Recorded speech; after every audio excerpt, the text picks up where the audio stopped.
Hi, ഇന്ന് നമുക്കൊരു കറി ഉണ്ടാക്കാം. അതിന് വേണ്ടത് പാവയ്ക്ക, തക്കാളി, പച്ചമുളക്. ഞാനിവിടെ 7 പച്ചമുളകാണ് എടുത്തിരിക്കുന്നത്. നിങ്ങൾക്ക് എരിവിനനുസരിച്ച് മാറ്റാം. പിന്നെ ഉരുളക്കിഴങ്ങ്, ഇത് 2-ാം പാല്, ഇത് 1-ാം പാല്. പിന്നെ ഉപ്പ്, വെളിച്ചെണ്ണ. കുറച്ച് വെളിച്ചെണ്ണ ഇടാം.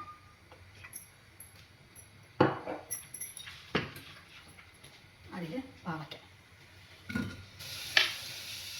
ഉരുളക്കിഴങ്ങ് ഇടാം.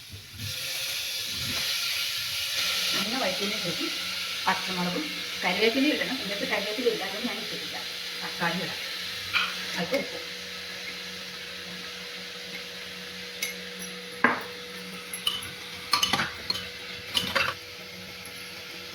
അതിൽ 2-ാം പാലിട്ട് ഒരു വിസിലെടുക്കാം.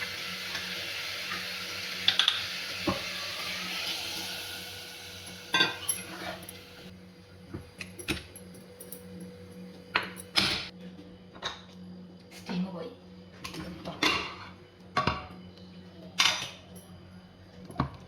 നല്ലോണം വെന്തിട്ടുണ്ട്. 1-ാം പാൽ ഒഴിക്കും. കുറച്ച് ഉപ്പിടാം. 1-ാം പാൽ വേണം. തിള വന്നാൽ ജസ്റ്റ് തിള വന്നാൽ മതി. ഇനി കടുക് വറുത്തിടാം. അല്പം ജീരകം, ഒരു നുള്ള് കായം,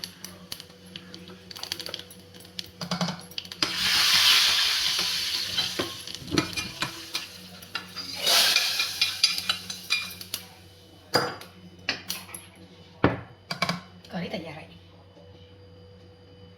നമുക്ക് ചോറിൻ്റെ കൂടിയും ദോശയുടെ കൂടിയും കഴിക്കാം. ഒഴിച്ചുകറിയായിട്ടും സൈഡ് ഡിഷായിട്ടും നമുക്ക് ഉപയോഗിക്കാം. നല്ല കറിയാണ്. ട്രൈ ചെയ്ത് നോക്കണേ.